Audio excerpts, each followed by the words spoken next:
आज का ये वीडियो सिर्फ सिविल सर्वेंट या सिविल सेवा की तैयारी करने वालों के लिए नहीं है।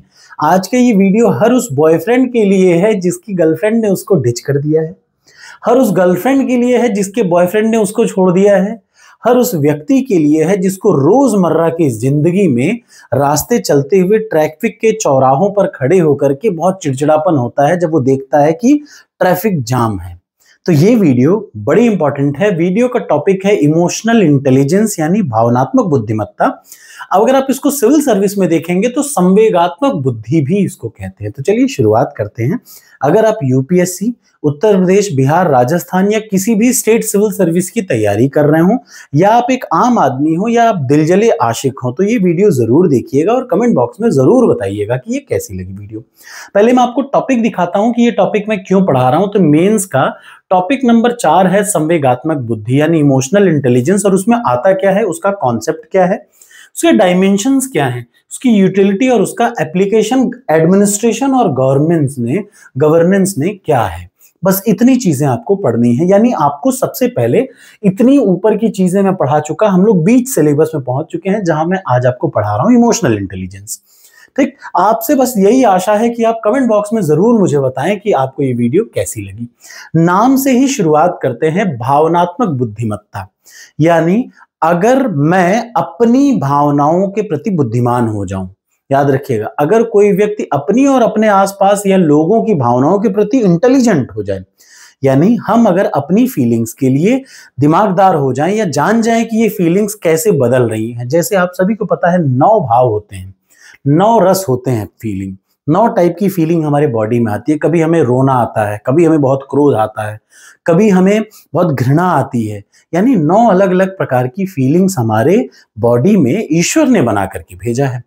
अब अगर हम समझ जाएं कि हमारी उन फीलिंग्स और सामने वालों की फीलिंग्स क्या है और उनको हम कैसे कंट्रोल कर सकते हैं, तो विश्वास करिए आपसे बेहतरीन व्यक्ति संसार में कोई नहीं होगा।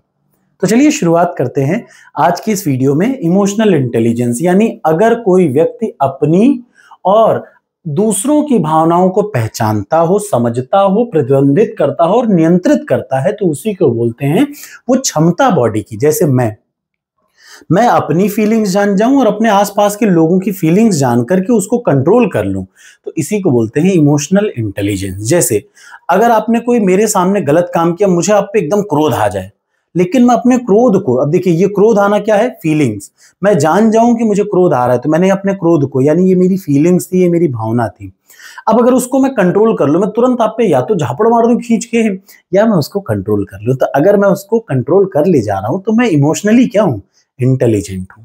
एक लड़की जब एक लड़के को छोड़ करके पहली बार जाती है तो लड़का 1-2 साल तक एकदम उसके याद में तड़पता रहता है, ये सच है। लेकिन जब वो दूसरी गर्लफ्रेंड बनाता है तो उस समय वो इमोशनली इंटेलिजेंट हो चुका होता है, क्योंकि उसको पता है कि ये भी छोड़ करके जा सकती है। तो पहली बार जो उसको दुख हुआ, दूसरी बार उसको वो दुख नहीं होगा। यानी वो कैसा हो गया, भावनात्मक रूप से बुद्धिमान हो चुका है। ये इसका सिंपल सा मतलब। अगर आप अपनी और दूसरों की भावनाओं को समझ सकते हैं और उन्हें रेगुलेट या कंट्रोल कर सकते हैं, तो वही आपकी भावनात्मक बुद्धिमानी है। तो चलिए शुरुआत करते हैं कि इसके कंपोनेंट क्या है। एक एग्जांपल के तौर पे मैं बताऊं, अरिस्टोटल यानी अरस्तु ने बड़ी अच्छी लाइन बोली है। वो क्या बोली है, उन्होंने बोला है कि किसी आदमी, एनीवन कैन बी एंग्री, हर आदमी देखिए गुस्सा आ सकता है। पहले डेफिनेशन बता दूं, इमोशनल इंटेलिजेंस एक एबिलिटी है to recognise, understand, manage and regulate one's emotion and other emotion. यानी ये एक क्षमता है पहचानने की, समझने की, मैनेज करने की और उसको कंट्रोल करने की। किसके, अपने भी इमोशन को और सामने वाले के भी इमोशन को। तो इसी एबिलिटी को बोलते हैं इमोशनल इंटेलिजेंस। अगली बात जो है वो है अरस्तु जी के बारे में। अरस्तु वॉज द बिगेस्ट फिलोसोफर। अब तक आप जब देखेंगे तो अरस्तु जी ने कहा क्या कि एनीवन कैन बिकम एंग्री, हर व्यक्ति को, देखिए अभी आपके सामने कोई ऐसा चीज आ जाए आपको गुस्सा लग जाएगा, आपके सामने कोई बदतमीजी करे आपको क्रोध आ जाएगा। तो क्रोधित तो हर कोई हो सकता है, लेकिन याद रखिए इमोशनली इंटेलिजेंट कौन है। गुस्सा होना एकदम नॉर्मल बात है, हर आदमी, रोड चलता हुआ आदमी भी गुस्सा हो सकता है, लेकिन to be angry with right person, सही व्यक्ति के साथ, सही हद तक, याद रखिए सही व्यक्ति पर, सही हद तक, सही समय पर, सही उद्देश्य के लिए और सही तरीके से क्रोधित होना आसान नहीं है। और जो ये कर पाए वही असली क्या है, भावनात्मक बुद्धिमान है। तो चलिए, ये अगर आपको समझ में आया, अगला आगे हम लोग पढ़ते हैं कि गोलमैन ने 5 पिलर्स बताए। किसके? भावनात्मक बुद्धिमान अगर आपको बनना है या आप भावनात्मक बुद्धिमान हैं तो आप में ये 5 फीचर होंगे, नहीं है तो आप डेवलप कर सकते हैं। सबसे पहला सेल्फ अवेयरनेस, यानी क्या, आत्म जागरूकता। आपको खुद के बारे में सब कुछ पता होना चाहिए। जैसे देखिए, जैसे मुझे पता होना चाहिए कि जब आप भीड़ में जाएंगे तो कुछ लोग ऐसे भी होते हैं भीड़ में जाने से घबराते हैं, तो यानी वो जो डर है ना, वो डर क्या है, फीलिंग्स है। तो आपको अपनी एक फीलिंग पता है कि जब मैं भीड़ में जाऊंगा तो डर जाऊंगा। जब आप ट्रैफिक में फंसेंगे तो आप कुछ लोगों को देखिए मस्त एकदम गाना सुन रहे होते हैं, मौज कर रहे होते हैं, लेकिन कुछ लोग उसी समय ऐसे भी होते हैं जो इतना इरिटेट होंगे कि एकदम मुंह पसीने से लाल, गुस्से से तरबतर। मैं भी कुछ वैसा भी हूं, मैं भी कुछ उसी टाइप का हूं जो गुस्से से लाल हो जाएंगे ट्रैफिक को जाम देख करके। लोग ऐसे घुसे वैसे घुसे, बहुत गुस्सा आ जाएंगे। वहीं कुछ लोग ऐसे भी होंगे जो मस्त गाना सुन रहे होंगे। यानी जो आदमी मस्त गाना सुन रहे हैं वो इमोशनली इंटेलिजेंट है, क्योंकि उनको पता है कि यार चाहे वो लाख सर भी फोड़ ले, जाम तो वैसे ही रहेगा, तुरंत उठ के खुलेगा नहीं कि अभी तुरंत ओपन हो जाए। रेड लाइट है, 95 दिख रहा है पॉइंटर रेड लाइट पर, आप चिढ़ने लगे, लेकिन वो लाइट तो अपने टाइम पे ही ग्रीन होगी। तो ग्रीन होने का वेट करते हैं जो लोग, वो इमोशनली इंटेलिजेंट होते हैं। तो सबसे पहला है आत्म जागरूकता। दूसरा, आत्मनियमन। अब आपको पता चल गया कि मेरी ये कमी है, तो जब ये स्थिति सामने मेरे आएगी तो मैं कैसे रेगुलेट करूंगा, ये आपको पता होना चाहिए। तो एक सेल्फ रेगुलेशन का मतलब सबसे पहले अपनी भावनाओं के बारे में पता हो, सेल्फ अवेयरनेस। दूसरा, अब अपनी भावनाओं को आप रेगुलेट कैसे करेंगे, उनको कैसे कंट्रोल करेंगे। तीसरा, आंतरिक प्रेरणा यानी मोटिवेशन या फिर इंटरनल मोटिवेशन, जो आपका आंतरिक मोटिवेशन। जैसे आपको पता है सिविल सेवा में जितने भी सिविल कर्मी हैं, आमतौर पे उनकी किसी गांव में बना दिया जाएगा एसडीएम, गांव को खूब दूर क्षेत्र में। आपको सबसे अच्छा एग्जांपल, मैंने अभी हाल में एक वेब सीरीज आई ग्राम चिकित्सालय। ग्राम चिकित्सालय में एक बहुत बड़े बाप का बेटा, जो बाप भी बहुत बड़ा हॉस्पिटल चला रहा था और बेटा भी डॉक्टर था, बट बेटे ने चूज किया प्रेरणा लिए अपने आप से कि यार मैं गांव में जाऊं, लोगों का इलाज करूं, किसमें, ग्राम चिकित्सालय में। ठीक, तो जब वो गांव में जाता है तो वो अपनी पूरी प्रॉपर्टी, सारा पैसा दौलत छोड़ करके किसी प्रेरणा स्रोत के तहत जाता है कि यार मुझे लोगों की क्या करनी है, सेवा करनी है। यानी सबसे जरूरी सिविल सेवा में ये जो आंतरिक प्रेरणा है ना, जब आप पैसे के लिए नहीं, लोगों की सेवा के लिए काम करना शुरू कर देते हैं तो वही सिविल सेवा का असली मतलब है, याद रखिएगा। अगला एम्पैथी, और चौथा और पांचवा आता है सोशल स्किल प्रोफिशिएंसी।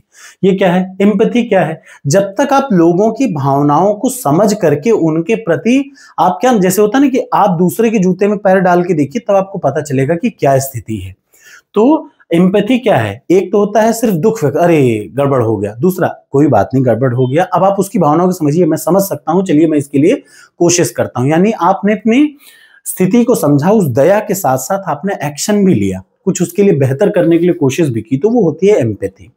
और सबसे लास्ट आता है सोशल स्किल, सबसे जरूरी एक सिविल सेवक में, जो डीएम, एसडीएम या एसपी हो या डीएसपी हो, उनके अंदर एक चीज जरूर होनी चाहिए, कौन सा, सोशल स्किल प्रोफिशिएंसी। दो लोगों में, दो समुदाय में, चाहे हिंदू मुस्लिम में, चाहे दो अलग अलग गुटों में जबरदस्त लड़ाई हो रही है, अब आप वहां पे पहुंच के कोई ऐसी बात कर दें कि लोग पहले आप ही दौड़ा के मार दें, या कोई रास्ते को जाम कर रखा है, एक डेड बॉडी लेकर के रास्ते पे जाम हो रखा है, अब आप वहां जाएं और डंडा उठा के मारना शुरू कर दें, तो आप खुद बताइए, वहां पे सबसे जरूरी काम आता है सोशल स्किल प्रोफिशिएंसी। आपको पहले एम्पैथी दिखानी पड़ेगी, यानी पहले आपको एक सिविल सेवक को एम्पैथी दिखानी पड़ेगी कि यार मैं समझ सकता हूं बहुत बुरा हो गया, लेकिन इसका यह मतलब नहीं कि किसी और की जान पे हम लोग खिलवाड़ करें, कोई एम्बुलेंस आ सकती है, उनको आप समझाएं, और उसी समझाने की कला को क्या बोलते हैं, सोशल स्किल प्रोफिशिएंसी। यानी मैनेजिंग रिलेशन, बिल्डिंग नेटवर्क्स, आप लोगों के साथ भावनात्मक जुड़ाव रखिए तो आपके अंदर ये कैपेबिलिटी आती है। तो टोटल 5 प्रॉपर्टीज हैं इमोशनल इंटेलिजेंस के। सबसे पहले अपनी भावनाओं को जाने, दूसरा अपनी भावनाओं को कंट्रोल करें, तीसरा मोटिवेशन, अंदर से जो मोटिवेशन आता है, चौथा समानुभूति, सहानुभूति नहीं, गलत, समानुभूति, ठीक, और लास्ट है क्या, सोशल स्किल प्रोफिशिएंसी, यानी क्या, सामाजिक कौशल आपके अंदर कूट कूट के भरा होना चाहिए अगर आपको सिविल सेवा में जाना हो। अब आपको मैं इन्हीं 5 प्रॉपर्टी के एक एक एग्जांपल बताता हूं। जैसे आत्म जागरूकता, मैंने आपको बताया आत्म जागरूकता क्या है, आप हैवी ट्रैफिक में फंस जाते हैं और आप देख रहे हैं कि रेड लाइट है, देखिए हैवी ट्रैफिक में फंसते हैं और रेड लाइट जब आप देखते हैं तो उस पर लिख रखा है 95 या 195, अब दो टाइप के लोग होंगे, एक एकदम चिड़चिड़ा जाएगा कि यार बताओ क्या बेवकूफी बना रहे हो, कोई भीड़ नहीं है, जबरदस्ती ये कर रखा है वो कर रखा है। अब दूसरा आदमी देख रहा है कि यार चाहे मैं सर भी फोड़ लूं, वो 195 अभी तो जीरो हो नहीं जाएगा, वो ग्रीन सिग्नल जब होगा तभी होगा, तो मैं क्यों गुस्सा हूं। यानी आपको अपनी भावनाओं का पता चला। देखिए ध्यान से, जब आप अपनी भावनाओं को जानते हैं कि मेरी स्थिति गड़बड़ हो जा रही है, तो वो ऐसा काम है, वो क्या है, सेल्फ अवेयरनेस, आपको अपनी भावनाओं का पता होना। दूसरा सेल्फ रेगुलेशन। मान लीजिए कि आप एक अधिकारी हैं, आपका जो सबऑर्डिनेट है, आपने उसको एक काम दिया, उसने बिगाड़ दिया, एक बड़ा काम दिया, उसने बिगाड़ दिया, आपने फिर उसको दूसरा बड़ा काम दिया, उसने वो भी बिगाड़ दिया। अब आपको इससे इरिटेशन तो होगी ना, यार बताओ एक काम दिया वो भी साला गोड़ दिया। लेकिन उस कंडीशन में आप क्या करेंगे, तीसरी बार जब आप उसको काम देंगे तो बड़ा काम नहीं देंगे, उसको छोटा काम देंगे, ताकि आप उसको छोटा काम देंगे, इररिलेवेंट सा काम देंगे कि यार अभी इसको अच्छा काम दे दूंगा, गोड़ के बैठ जाएगा, फिर मेरा मूड खराब हो जाएगा। तो आप क्या है, सेल्फ, देख लीजिए, सेल्फ रेगुलेशन। आपने अपने गुस्से को कंट्रोल कर लिया कि यार उसको मैं ऐसा ही काम दूं जिसके वो लायक हो, उसको क्यों मैं बड़ा काम दूं। तो ये देखिए, ये एग्जांपल आप क्या करते हैं, ये आपको पता होना चाहिए, बहुत अच्छा है ये, ठीक है। अब अगला क्या है, इधर देख लीजिए, आप अपने मकान मालिक से, अब इसका एग्जांपल सेल्फ रेगुलेशन क्या है, आप अपने मकान मालिक का, आपके पास एक मैसेज आता है, ठीक, मकान मालिक का मैसेज क्या आएगा कि यार ऐसा है, तुम बेवकूफ आदमी हो, तुमने पूरा पानी गिरा रखा है ग्राउंड फ्लोर पे, तुम घर छोड़ दो। मकान मालिक का आपके पास मैसेज आता है। अब एकदम जैसे ही मकान मालिक का मैसेज देखें और आप ऑफिस से आए और मकान मालिक का मैसेज देखें कि यार ये सब बर्बाद है, तुरंत दिमाग तो मूड खराब हो जाएगा। अब उस मूड खराब में आपके पास दो ऑप्शन है, एक तुरंत पलट के गाली देते हैं, दूसरा 1 मिनट रुक जाएं। याद रखिए, थिंक बिफोर एक्शन, सबसे जरूरी क्या है, थिंकिंग बिफोर यू एक्ट। कुछ भी करने के पहले एक बार सोच लीजिए, और अगर आपने एक बार सोच लिया तो आप रुक जाएंगे, फिर आप थोड़ा समय लेंगे 30 मिनट का, उसके बाद उसके मैसेज का शांति से रिप्लाई करेंगे कि यार इस वजह से पानी बह गया, और विश्वास करिए ये बहुत फायदेमंद होता है, ठीक। अब अगला तीसरा मोटिवेशन का एग्जांपल देख लीजिए। जब आप कहीं नेटिव प्लेस में, जब आप किसी ऐसे जगह पे जाएंगे जहां गांव का इलाका हो, ग्रामीण इलाका हो, तो सबसे जरूरी चीज लोगों से जुड़ाव है। तो आप वहां की भाषा सीखेंगे, आपके अंदर एक प्रेरणा स्रोत होना चाहिए कि यार बताओ, मैं कोई अधिकारी हूं, मैं गांव में जा रहा हूं लोगों की सेवा करने, तो मुझे अपनी सेवा नहीं करानी, मुझे लोगों की सेवा करनी है। और उसके लिए आपके अंदर खुद में एक वो इंटेंट आपका इतना अच्छा होना चाहिए कि आप में इंटरनल मोटिवेशन होना चाहिए कि ठीक है, चाहे जैसी भी स्थिति रहे मैं सरवाइव करूंगा, कोई बात नहीं, ठीक। ग्राम पंचायत फुलेरा में देखिए कैसे कैसे वो सचिव जी रहते हैं, तो वो एग्जाम्पल आप यहां पर देख सकते हैं। उसके बाद एम्पैथी, एम्पैथी का भी एक एग्जाम्पल देख लीजिए, इधर देख लीजिए। दोपहर के समय आप देख रहे हैं, एम्पैथी क्या है, आप दोपहर के समय लंच कर रहे हैं और आप देखते हैं कि आपका एक दोस्त मूड खराब करके बैठा हुआ है, मुंह बना के बैठा है। आपके दिमाग में दो चीजें आएंगी, हो सकता है वो आपसे नाराज हो, ठीक, आप ये सोच करके बैठे रहें।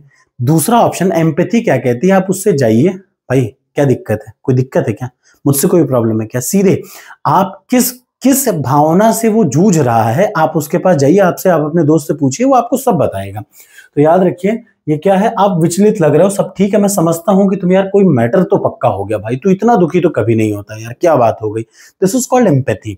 कोई आपका दोस्त मुंह बना करके बैठा हुआ है, तुरंत आप भी मुंह बना के बैठ जाए, यार वो मुझसे बात नहीं कर रहा, मैं भी बात नहीं करूं, गलत। लेकिन एम्पैथी क्या कहता है, जाइए, यार क्या हो गया, कुछ मैटर हो गया, मुझसे गुस्सा हो गया, तू तो कभी इतना गुस्सा होता ही नहीं है। ऐसे बात करेंगे तो आपको लगेगा कि ये एम्पैथिकल रूप से बातचीत हो रही है। और सबसे लास्ट, सोशल स्किल। आप, फिर मैं बता रहा हूं कि मान लीजिए आप एक परियोजना, आप एक प्रोजेक्ट पे काम कर रहे हैं, आप सिंपल तौर पे आप एक जिले के एसपी हैं, आपको पता चलता है हाईवे जाम कर रखा कुछ लोगों ने एक डेड बॉडी लेकर के, आप वहां जाएं, उनको बोलें कि आप रास्ता खाली कर दो, बोले नहीं खाली करूंगा, उठाए डंडा मारना शुरू कर दिया, ये नहीं है। दूसरा ऑप्शन, आप वहां जाएं, तुरंत पहले उनके जो जो बुजुर्ग हैं आप उनसे मिलें, बाबूजी बहुत गलत हुआ है, मैं समझ पा रहा हूँ, ये है वो है, चाय पिलाओ भैया, पहले पहले आप 1 मिनट रुक जाओ, आप पहले 1 मिनट बैठ जाओ, चाय ना पिलाओ, लेकिन एक, चाहे अब किसी की डेथ हुई तो चाय तो नहीं पिलाएंगे, लेकिन आप उनके पास 1 मिनट बैठ जाओ उनकी जगह पे कि भैया मैं समझ रहा हूँ बाबूजी आपकी ये स्थिति है, लेकिन एम्बुलेंस आएगी तो वो भी तो हो जाएगी, मैं आप जो भी कह रहे हैं मैं भी 24 घंटे में इस कृत्य के प्रति कार्रवाई करता हूँ। यानी आप में बातचीत का, कम्युनिकेशन का कौशल, याद रखिए जो सोशल स्किल है वो बहुत अच्छी होनी चाहिए, लोगों को अपनी बातों से बनाने की स्किल बहुत अच्छी होनी चाहिए। तो ये है इमोशनल इंटेलिजेंस और उसके 5 की पिलर्स। आशा है आपको ये वीडियो अच्छी लगी होगी, जरूर बताएं कमेंट बॉक्स में।